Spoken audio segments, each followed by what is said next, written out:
नमस्कार दोस्तों, आपका मेरे इस चैनल में मैं परमानंद कुमार आपका मोस्ट वेलकम करता हूं। बच्चों, आपका भविष्य अच्छा हो इसके लिए मैं प्रयास करता हूं यूट्यूब पर भी अलग अलग वीडियो बनाने का। मैं आज हिंदी विषय का क्लास 8 के बच्चों के लिए किसलय किताब से बिहार बोर्ड के बच्चों के लिए जो झारखंड बोर्ड में भी है, हुंडरू का जलप्रपात, जिसे कामता प्रसाद सिंह काम ने लिखा है, इसमें मैं प्रश्नोत्तरी लेकर के आया हूँ। प्रश्न 1 है, जैसे हुंडरू का झरना वैसा उसका मार्ग। बच्चों, झारखंड के बोर्ड में बहुत आसान प्रश्न था, लेकिन बिहार बोर्ड में थोड़ा प्रश्न इजी नहीं है, आसान नहीं है, थोड़ा टफ है, तो आप इसका अध्ययन करें। जैसे हुंडरू का झरना वैसा उसका मार्ग है, इस कथन की व्याख्या कीजिए। तो दोस्तों, इसका जो उत्तर है वो बढ़िया से आप देखिए। ये उत्तर है जिसको आप देखिए। हुंडरू का झरना अत्यंत आकर्षक, मनमोहक और आनंददायक है। उसी प्रकार हुंडरू जाने का मार्ग भी आकर्षक, मनमोहक और आनंददायक है। मार्ग में बीहड़ जंगल, जिसमें हिंसक जीवों की आवाज़ के साथ साथ विविध पक्षियों का कलरव मनमोहक लगता है।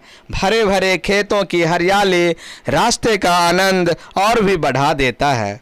हुंडरू का जलप्रपात से उत्पन्न धवल पानी जो धारा है, पानी की धारा जो है, धवल झाग जो है, मन के सारे विकारों को दूर कर देता है। दोस्तों, लगता है मानो मैं देवलोक में आ गया हूँ, ऐसा लगने लगता है वहाँ पर।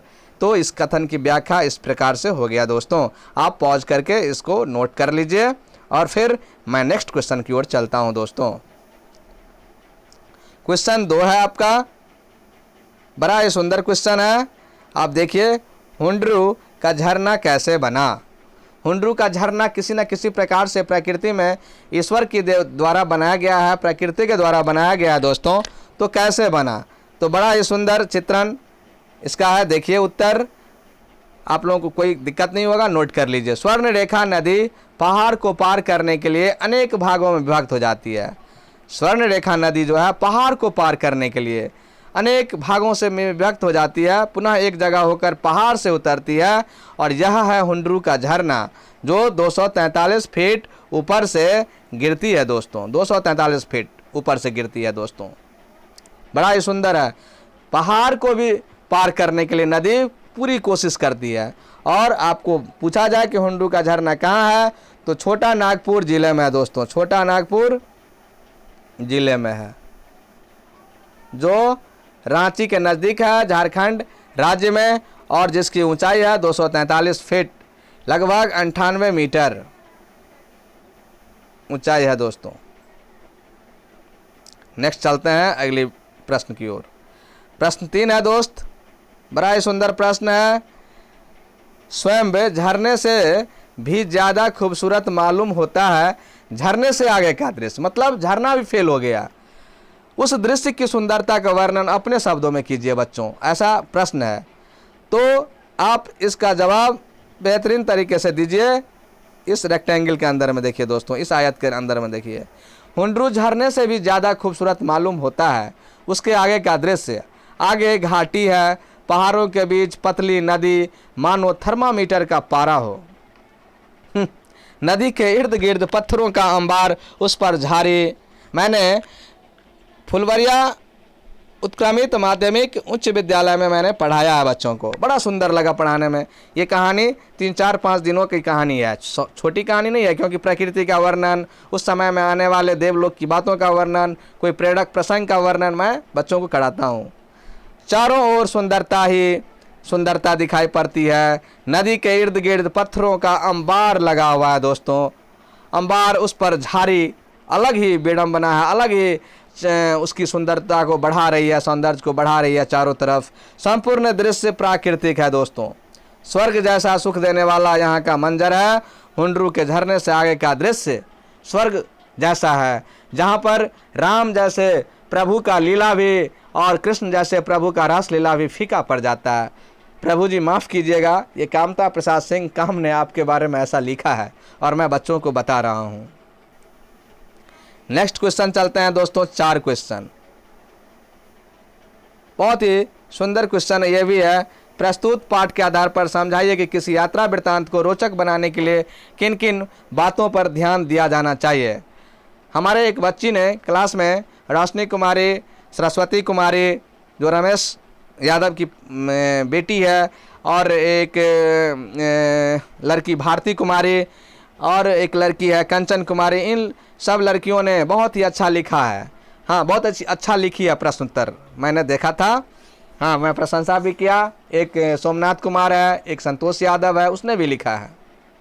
तो पंकज कुमार है, उसने भी लिखा है। प्रस्तुत पाठ हुंड्रू का जलप्रपात, प्रस्तुत पाठ हुंड्रू का जलप्रपात यात्रा वृत्तांत है दोस्तों। जब कभी हम यात्रा पर पहुंचते हैं, यात्रा पर निकलते हैं, और यात्रा के दौरान कोई चीज़ हमारे मन को छू जाती है, हमारे दिल को छू जाती है, तो हम इस प्रकार से कविता या कहानी लिखते हैं।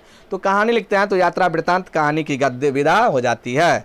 किसी भी यात्रा वृत्तांत को रोचक बनाने के लिए प्राकृतिक सौंदर्य के साथ साथ वहाँ के सांस्कृतिक, सामाजिक, आर्थिक स्थिति का वर्णन भी अत्यंत आवश्यक है, और वहाँ के लोगों का जनजीवन का वर्णन करना अति आवश्यक है। यदि आदिवासी समुदाय है तो लेखक ने यहाँ पर आदिवासी समुदाय का वर्णन किया है, जैसा कि हुंड्रू जलप्रपात शीर्षक पाठ में लेखक ने कामता प्रसाद सिंह काम ने वर्णन किया है। ठीक है दोस्तों, अब नेक्स्ट क्वेश्चन की ओर हम चलते हैं। एक प्रश्न है जो आपको अपना स्मरण शक्ति बढ़ाएगा, तेज करेगा। बिहार के दर्शनीय स्थानों की सूची बनाइए दोस्तों। प्राकृतिक संपदा तथा कृषि को ध्यान में रखते हुए बिहार एवं झारखंड का तुलनात्मक वर्णन कीजिए। ऐसा बच्चों को करने के लिए कहा जा रहा है खुद से। तो हम अपने बिहार की गरिमा को जानते हैं, बिहार के गौरव को जानते हैं दोस्तों। हमारा बिहार जो है दर्शनीय स्थानों से भरा है, जिसमें पटना की पटन देवी, गोल घर, अजायब घर, मैं पटना में रहा हूँ दोस्तों, इन सब चीज़ों का दर्शन मैंने कर लिया है। अजायब घर को म्यूजियम बोलते हैं, चिड़ियाखाना को जू बोलते हैं, महावीर मंदिर, अगम कुआं और गुरु गोविंद सिंह का जन्म स्थान पटना में है दोस्तों। इनके अतिरिक्त बक्सर में तारका बध स्थान है, गोपालगंज में थावे मंदिर है जहाँ पर मैं गया हूँ दोस्तों। सिवान के गोपालगंज में मैं गया हूँ जब मैं न्यूमेरिक यूपीएस कंपनी में इंजीनियर था, तो आप इसको देखिए। और सहरसा का चंडिका स्थान, बेगूसराय का कांवर झील, सीतामढ़ी का जनकपुर मैया का जन्म स्थान, कुशेश्वर स्थान महादेव भगवान का है, भोला बाबा का, और बहुत सारे स्थान है दोस्तों जिसको नीचे मैं दिखा रहा हूँ। देखिए दोस्तों, अजायब घर तो आपने देख लिया था, और हरिहरनाथ आदि दर्शनीय स्थान है जो कुशेश्वर स्थान में महादेव का कहिए आप हैं। प्राकृतिक संपदा में झारखंड अवश्य आगे है, लेकिन झारखंड में कृषि योग्य भूमि की कमी है दोस्तों। कृषि क्षेत्र में हमारे बिहार झारखंड की अपेक्षा आगे है। कृषि क्षेत्र में हमारा बिहार क्या है, झारखंड की अपेक्षा आगे है।